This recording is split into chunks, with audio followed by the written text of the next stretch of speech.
Good evening, and welcome back to the Infectious Madness of Dr. Dekker. Oh, Doctor, glad I caught you. I thought you might want to hear what Ben had to say. Quick catch up? Who is Ben?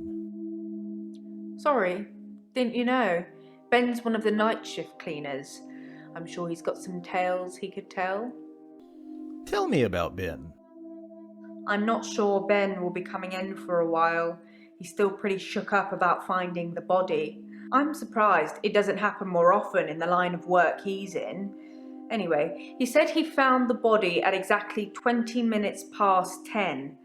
For some reason, the first thing he did was look at his watch. That's all he'd say before he'd shut down. The police weren't very talkative either. Ben found Dr. Dekker's body. Yes, Ben found Dr. Dekker's body on Valentine's night in his office. In your office. What were you doing on Valentine's? Yes, you know, the 14th of February, the day of love. Or remembering a massacre. Whichever's more you. You mentioned the police? The police wanted to know what I was doing Valentine's night, you know, when the body was found.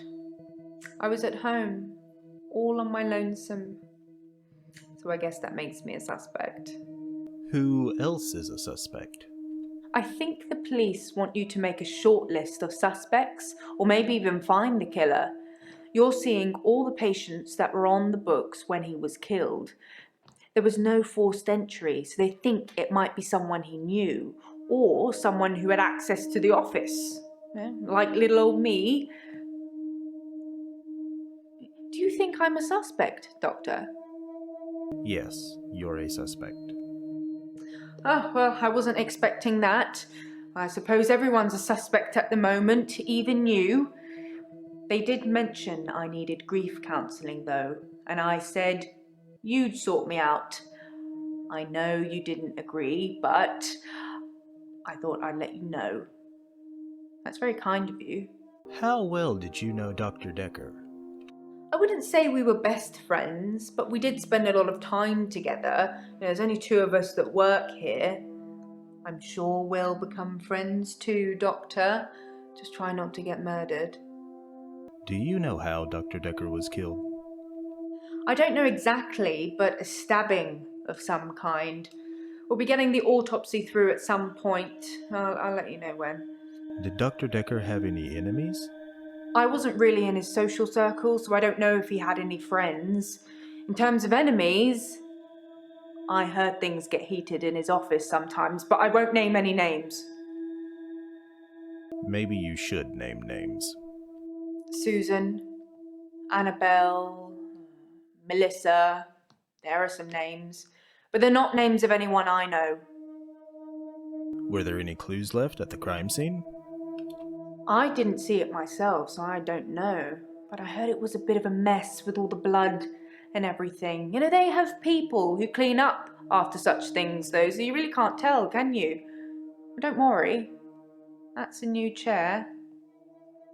Why do I have a new chair? All I know is the police took his chair. Forensics, I suppose. Why would anyone want to kill Dr. Dekker? He was stabbed, so that's quite a personal thing to do. You know, I wouldn't be surprised if it was one of the patients who had a problem with the treatment they were getting. You think a patient killed Dr. Dekker because of their treatment? I'm just surmising. If you're unhappy enough to kill your therapist, they're probably not doing a very good job. Why was Dr. Dekker working late? I don't know what Dr. Dekker was doing here, and my services weren't required that evening. He'd often stay late though, so it wasn't that unusual. I'm having a loop day.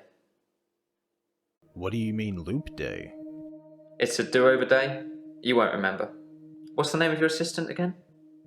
Her name is Jaya. You didn't know that yesterday. Can you remember where I met Hannah? You met Hannah at school. Well done, Doctor. Yeah, we met at secondary.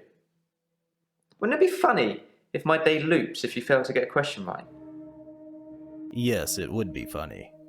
I suppose it's funny for you. You won't remember. Anyway, I think I'll probably head home. This isn't helping. I'm having a loop day. What do you mean loop day? It's a do-over day. You won't remember. What's the name of your assistant again? Her name is Jaya. I suppose you did remember that yesterday. Can you remember where I met Hannah? You met her at school. Yeah, at secondary school. It's been fun, but I've got a pill. What pill? Dr. Dekker gave me this pill. He told me if I took it, I'd never have another loop day. It's got a small skull and crossbones on it. Should I take the tablet, Doctor? No, don't take the tablet. You're cool. I don't think this is getting us anywhere, though. I'll see you tomorrow. Again. I'm having a loop day. What do you mean loop day? It's a do-over day. You won't remember it. What's the name of your assistant again? Her name is Jaya. Well done. Can you remember where I met Hannah? You met her at school. Yeah, great. Is there anything you can say that's going to break this loop for me? Did you take that pill? I never mentioned a pill this time, or a tablet. What the hell is going on here? Are you reliving my days? Why do you think I'm reliving your days? Something somewhere has changed since you arrived. Like some kind of sim theory. What is sim theory? It's a thing. Some professor believes we could be living inside a computer simulation, and someone is controlling us. And there are millions of these sims. And someone, somewhere behind a keyboard is just causing havoc. I'm starting to think you have that keyboard, Doctor. Wait, don't answer that. I don't want to know. Alright, that does it for this episode of The Infectious Madness of Dr. Dekker. If you have enjoyed it, click the like button. And if you want to see the next episode, subscribe. Remember, a stash isn't the hair on your lip, it's the source of your power.